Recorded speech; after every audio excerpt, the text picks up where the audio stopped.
All right. Hey everybody. Joey Brewer here. This is going to be my first pipe and tobacco related video. It is a video response to Jess piping. Let me apologize to Jess first.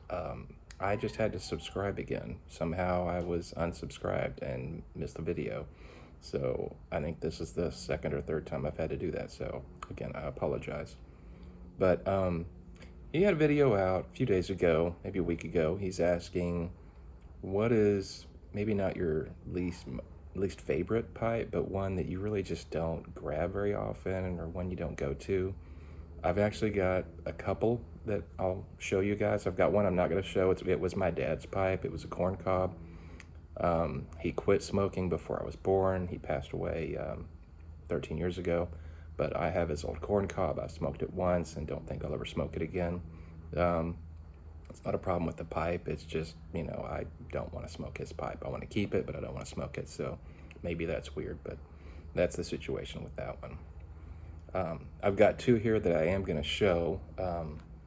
One here is a Canadian, and you know what? Now that I'm old, let me get the reading glasses, and it is labeled as aged imported Briar, one of my favorite brands. There are no markings on the back, none on either side. But if that will focus, it is aged imported Briar. There is a little red dot on the stem with a white circle around it. And that is the only markings on here. It's actually a beautiful Canadian. I have smoked it a few times, but I don't come back to it. And the problem is, and I'm sorry if you see me look off to the side, it's because I'm on my phone.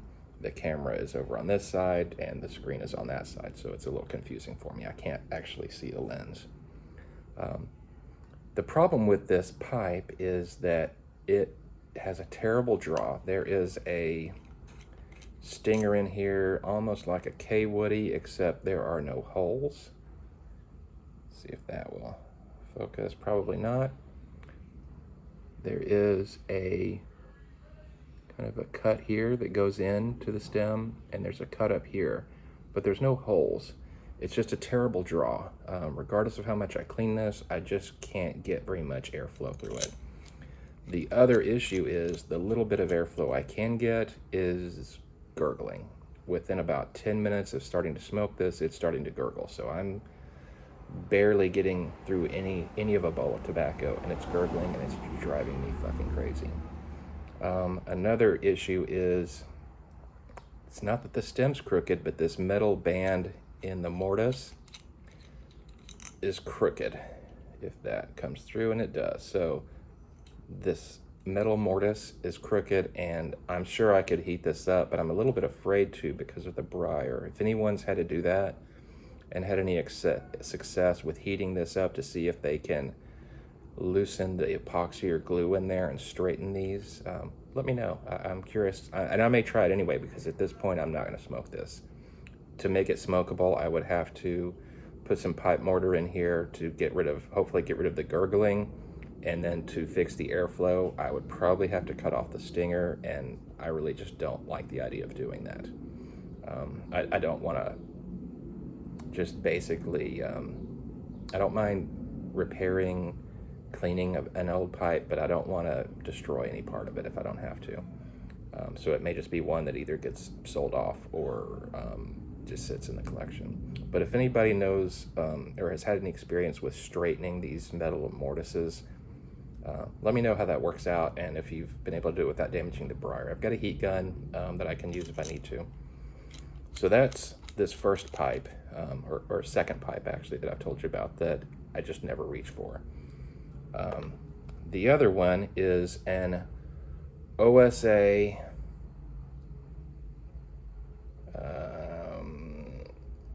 VL Briere. So this is the only OSA pipe I have.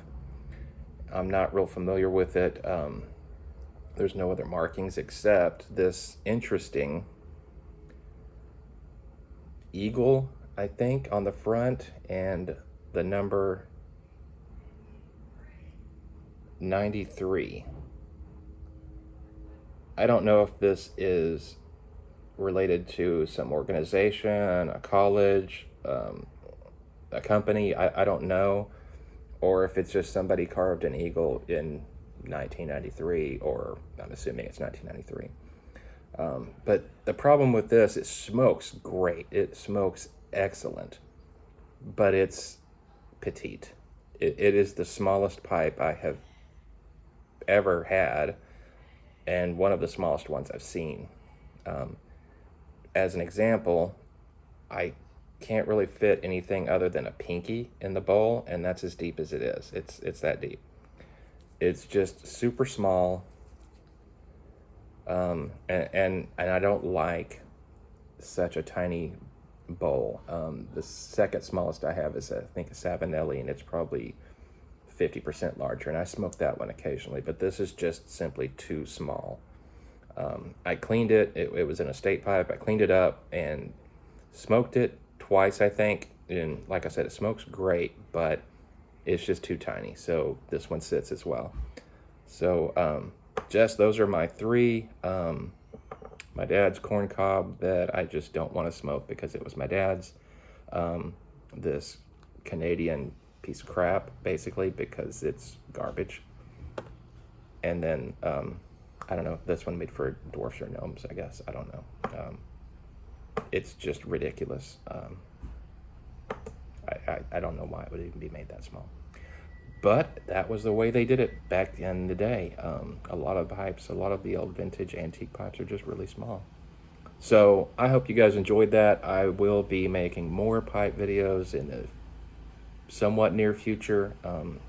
Kind of want to go through some of the repair refurbishings that I've been doing. I've got some larger equipment coming in today that'll make it easier to do that and maybe record it. So maybe within a couple of weeks I'll have some videos, but I'm going to keep this short. I'm going to cut it off now. I'm over 7 minutes. I'm in Texas, so it's 9:30 or 10 in the morning, and it's probably already 180 degrees in here. So thank you, Jess, for all your videos. I've really enjoyed them. You just seem like a really down-to-earth, friendly guy, super funny, and just somebody I would enjoy hanging out with. So I hope you all have a great day, and that's it. Enjoy your pipes. Bye-bye.